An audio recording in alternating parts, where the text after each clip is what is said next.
Hello mga kagandang buhay, time check po natin is 5:09. Lasing ka 9 na po tayo ng hapon at medyo nakikita natin, medyo pumipila na po yung ating mga customer. So meron tayo ulit na itackle sa inyo. Comment ulit ng isa nating tagapanood galing kay Kaiser. Ang sabi niya, Madam, kung dapat hinug na sa kaalaman para magnegosyo, paano naman po kung wala pang experience sa pagninegosyo pero gustong-gustong magnegosyo? Katulad ko po, ang tagal ko na dito sa ibang bansa pero sa ngayon nag-iipon na ako para magnegosyo, magpurgod ako. Nasa list ko po na negosyo is grocery, bigasan, bakery at water refilling station. May nag-grocery na sa amin pero sa water station at bakery wala pa. Alin kaya dyan ang mas maganda kong subukan? Salamat po. So, ito si Sir Kaiser ay hindi niya mapagdesisyonan kung ano yung magiging negosyo niya. So, marami siyang gustong pagpipilian at ang sabi ko kasi sa mga vlogs ko, kung hinog ka na sa negosyo, saka ka pa lang dapat magtayo ng negosyo. So, ano ba ang ibig sabihin ng pagiging hinog sa negosyo mga kagandang buhay? Yan po ang aking sasagutin ngayon sa inyo.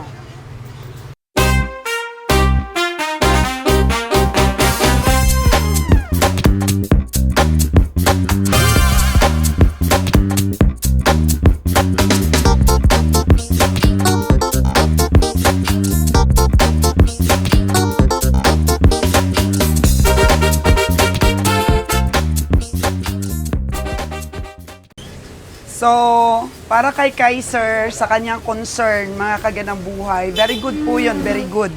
Na nagtatanong para ma-improve at makapag-decide sa pipiliin niyang negosyong papasukan, mga kagandang buhay. So, ang tanong niya ay, yung hinog ka na, di ba lagi ninyong naririnig sa aking mga store vlogs na kung hinog ka na sa kaalaman, ay saka ka palang negosyo mo'y simulan.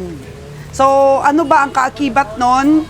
Ano ang pangkalahatan na kahulugan nun? Sinabi ko na yon mga kagandang buhay. Una po, ang ibig sabihin po ng hinog ka na or ready ka na para sa hanap buhay, dapat meron ka pong knowledge o equip ka na po ng knowledge about sa negosyo na yan na pipiliin mo. Alam mo na po yung mga pasikot-sikot dyan. So, diskarte, alam mo na rin po. Siyempre, matinding study yan ang ginawa mo. At sa pag-study mo, marami kang choices. Diba sabi ni Kaiser ay una sa listahan niya, tindahan na groceries, tapos bakery, tapos water refilling station. O, yun po yung mga napupursight niya na gusto niyang simulan na negosyo. Kaso lang, meron nang nakauna sa kanya na grocery store. So, tanong niya sa akin kung ano daw ba ang maganda. Mga kagandang buhay, ang negosyo kasi is palinya-linya. Halimbawa po, inupiran po kami ng isang supplier ng gasolina na magkaroon kami ng gasoline station. Hindi po namin tinanggap yon dahil hindi naman po namin linya yon. Ang linya po kasi namin ay traditional business o di kaya pagkain. Oo, pag-supply ng mga pagkain sa masang Pilipino. So yun po ang aming linya ng negosyo. So hindi namin tinanggap yun mga kagandang buhay. So kailangan meron ka talagang choice. Meron ka talagang decided ka na kung ano yung gusto mong negosyo. Halimbawa, kung decided ka talaga na tindahan ang gusto mo, kahit may nakauna pa sa'yo, ipupursyo mo talaga yan. Kung decided ka rin na gawa ng bakery, yan talaga ang ipupursyo mo. So kung halimbawa, una-una kasing sinabi niya doon, tindahan ang gusto niya eh. So dahil lang may nakauna, parang nag-iisa, dalawa na siya na tindahan. Kasi sa tindahan po, kung talagang pag-aralan mong mabuti, pag nag-success yan, ganito kasi yon. Tindahan, may water refilling ka pa, hindi siya conflict. Tapos tindahan, may water refilling ka pa, may bakery ka pa, mas maganda. Hindi siya conflict, mga kagandang buhay. Naka-align siya, align. Align po siya. Ang tatlo na yan ang choices mo, align. So, ang ano mo lang dyan, ang problema mo lang dyan, Kaiser, ay manpower. Dapat tutok ka talaga. So, halimbawa, sa grocery store, dapat nandyan ka. Sa tindahan, dapat nandyan ka kasi iba kasi kung nandyan ka dahil ikaw rin yung magde-decide kung magkano yung ipapatong mo sa mga paninda mo. Sa water refilling naman, marketing ang kailangan dyan. So, kailangan may ano ka, may vehicle ka na for deliveries. Ganun din po sa bakeries o sa bakery. May delivery ka rin po dapat niyan at may skilled person. Oo, may baker ka. Kasi kung problema ng mga ng mga ganyan ng mga bakery, kung hindi sila magkasundo ng kinuha nila na baker, kawawa ka. Kasi yung isipin mo naman yung yung mga equipments nun, no, pag nag-put up ka. So kailangan talaga na nandyan ka mismo sa bakery at mag-on-hand ka na pag-aralan mo paano mag-bake. Huwag mong iasa sa baker mo lang. Huwag mong iasa. Kailangan ikaw skilled din. Skilled. Kasi, halimbawa, may baker ka. Naku, ura-ura, iniwan ka. Di wala. Wala na yung business mo. Pero, halimbawa, iniwan ka ng baker mo, marunong ka, nandyan ka, edi gawin mo. Ikaw nang gagawa. So, ang time mo, ang mga customer mo na umaasa na ng delivery mo, may display ka dapat, hindi nasisira ang negosyo mo, hindi nasisira ang araw mo dahil iniwan ka ng baker mo. So, kailangan, pag gusto mo bakery, pag-aralan mo na marunong ka rin. May katuwang ka, syempre, ikaw lang talaga yung chef cook. Di ba? Tapos sa tindahan naman, kagaya ko, meron akong kinatawan. Meron akong kinatawan dito, si Manager Darren. At saka yung mga tao ko, skilled sila lahat. Ayan, na-training na yan sila, mga kagandang buhay. So, yung pag-put up talaga ng business, kung paano maging hinog ka, kailangan talaga mga kagandang buhay, equipped sa kaalaman, na kahit iwan ka ng mga tauhan mo, marunong ka pa rin. Tatayo pa rin ang negosyo mo. Yan. Pagkatapos po, number 2, na equip ka na. Number 2 is, naka-decide ka na kung ano talaga yung gusto mo. Oo. O sige, magtindahan muna ako. Tapos dagdag ko, mag-click ang tindahan, dagdag na lang ako na ganito, dagdag. Actually, mga kagandang buhay, given na yan. Given na kung ano ang idadagdag mo kung nakaumpisa ka na ng business. Halimbawa, kagaya sa amin, bigas lang dati. O, nagdagdag kami ng itlog. Yan, nakikita nyo, nagdagdag kami ng frozen.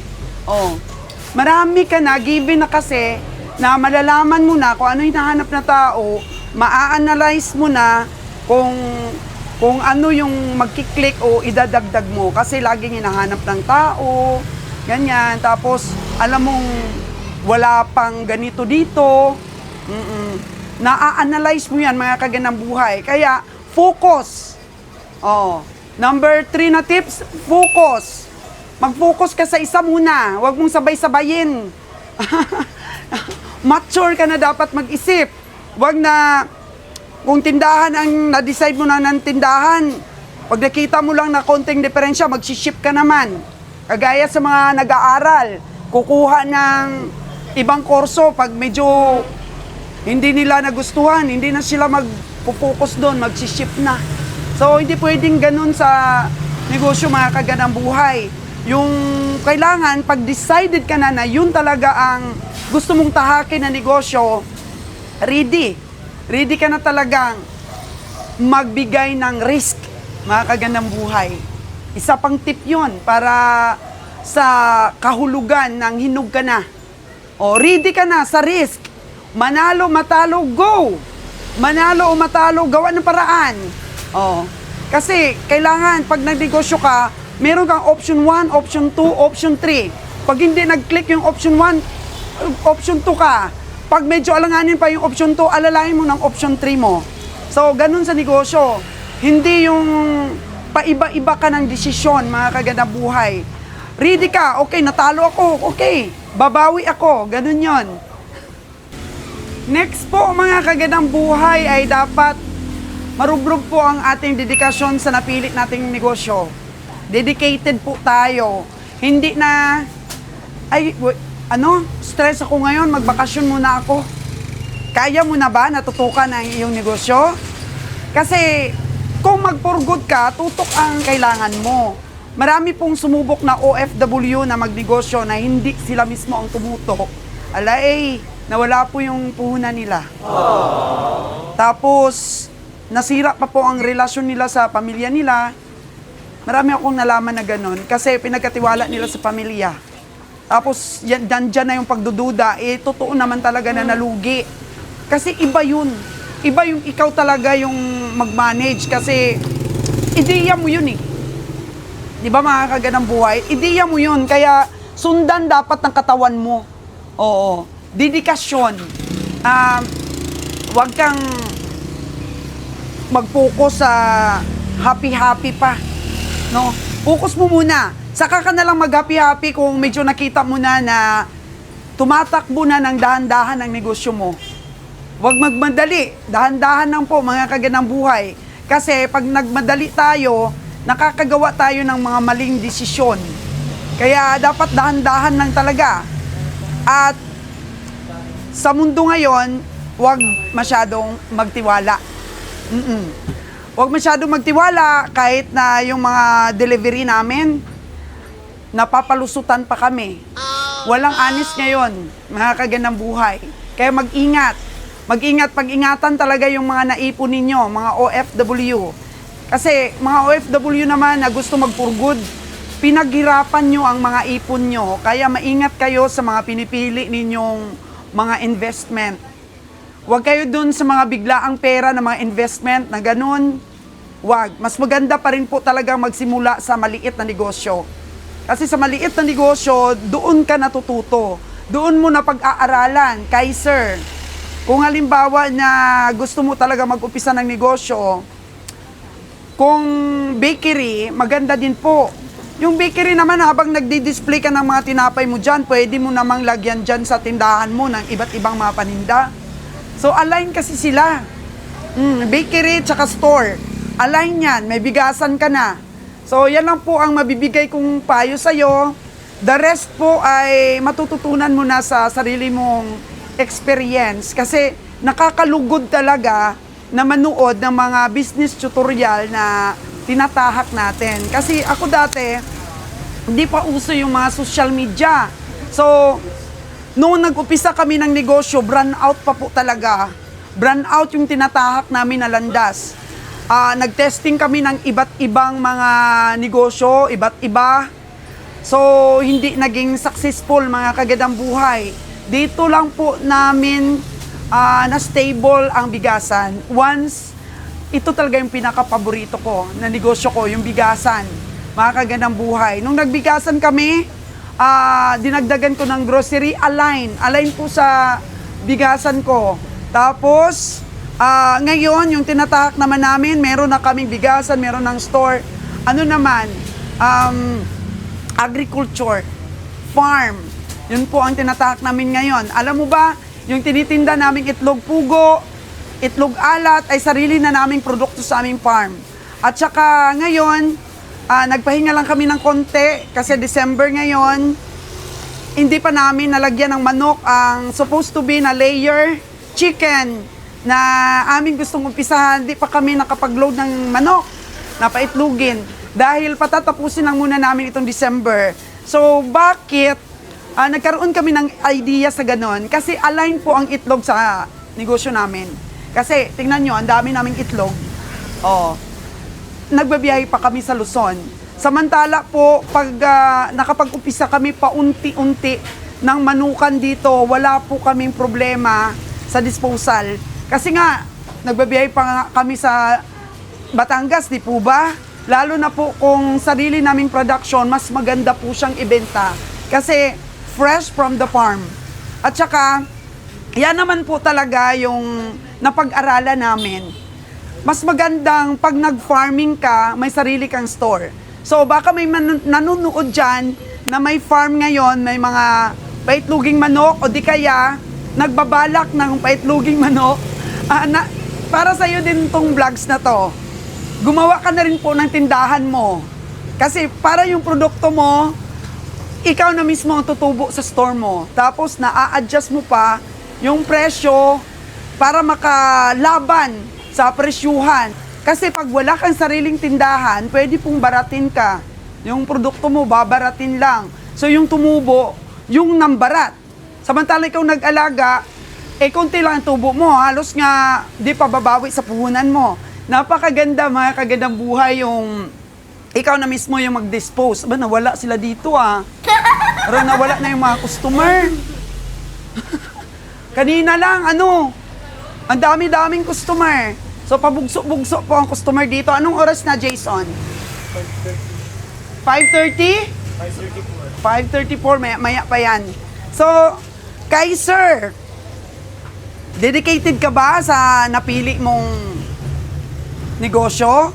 Or else, dapat talaga pumili ka ng isa. Kasi wala namang problema dyan, align Oo, pumili ka lang ng isa doon, huwag kang salawahan. Ang dami mong iniisip. Hindi ka makapag-concentrate niyan. Dapat kung bikiri. Kung water refilling. Kung tindahan. Tsaka kung ang iniisip mo sa tindahan or sa grocery store may nakauna na sa'yo, okay nga yan. Okay nga yan, may mga competitors. Kasi, siyempre, dadayuhin kayo ng tao pag may competitors. Masaya ang negosyo pag marami kayo. Kaya, ang kailangan ng talaga, isa pang tip na equip ka na sa kaalaman, hinug ka na, is marunong ka na mag-deal sa mga competitors na ganyan. Positive thinker ka. Positive yung mga iniisip mo. Hindi na kesyo may tindahan na dyan, hindi na mag-click yung tindahan mo kasi may tindahan ang nakauna sa'yo. Diba? Diba, Kaiser? So, ano pa ba yung mga tip na para makapag-decide ka talaga ng pipick upin mo? Tanungin mo yung puso mo kung ano mas matimbang sa'yo. Tanungin mo kung anong swak sa budget mo. Pag bakery ba, may makukuha kang skilled person, handa ka na bang matuto? Oh. Kasi kami, kahit na mag-absent yung mga tao namin, marunong kami sa lahat ng trabaho. Hands-on kasi kami, mga kagandang buhay. Yan po ang kagandahan ng pagiging hands-on. Tuloy-tuloy ang negosyo, kahit nalayasan tayo ng mga tao natin, hindi tayo nakadepende sa kanila. Tandaan mo yan, Kaiser. Pag nagpatayo ka ng negosyo, hindi ka dapat nakadepende sa mga tao mo o sa ibang tao. Nakadepende ka sa sarili mo. Kasi kung ma-fall ka o matumba ka, sigurado ka bang papatayuin ka ng iba? Kailangan pag matumba ka, ikaw mismo ang tatayo sa sarili mo. Oo, kaya kailangan magkaroon ka ng mga limitations, sa mga tauhan ang ibig kong sabihin, mabait ka pero dapat alam mo kung hanggang saan ka lang, may limitasyon ka. Kasi kung masyado kang mabait dito sa negosyo, Kaiser, pag umpisa pa lang ng negosyo mo ay masyado ka na mabait, walang patutunguhan ang negosyo mo. Kung masyado ka namang maramot or kung masyado ka naman na estrekto, walang magtatagal na tao sa'yo. Dapat tamang-tama lang talaga. Tamang-tama lang diskarte. Pagka nagluto ka, tamang anghang lang, tamang asin, tamang lambot ng karne. Kung sobra namang lambot ng karne, lata na yan. O pag sobrang alat, kunti lang makain mo. Dapat katamtaman, masarap na timplahan ng asin, mga kagandang buhay. Ganun po sa negosyo, kailangan handa ka all the time, parang sundalo. Kahit maggera ka man dyan, girahan, andyan ka pa rin, tumatayo ka pa rin. Sa tumal, sa ganda ng negosyo, accept natin yan. Accept natin yan. Marunong tayong mag-adjust at magsakripisyo. Ayan lang po ang masasabi ko, Sir Kaiser. Babae ba si Kaiser o lalaki? Hello! Sana may manakuha kang tip dito. Oo. At pasensya na po kung medyo nakulangan or basta based on my experience. Lahat ng mga sinasabi ko dito sa vlogs ko, yan po ay napulot ko at natutunan sa sariling eksperyensya ko sa pagpapatakbo ng aking business. Sa ating maliit na business at hindi po ako nagmamaramot na bigyan kayo ng mga kasagutan sa inyong tanong. Tanong lang po kayo ng tanong dahil binabasa ko po at binibigyan po ng kasagutan hanggat sa aking makakaya. So, thank you so much!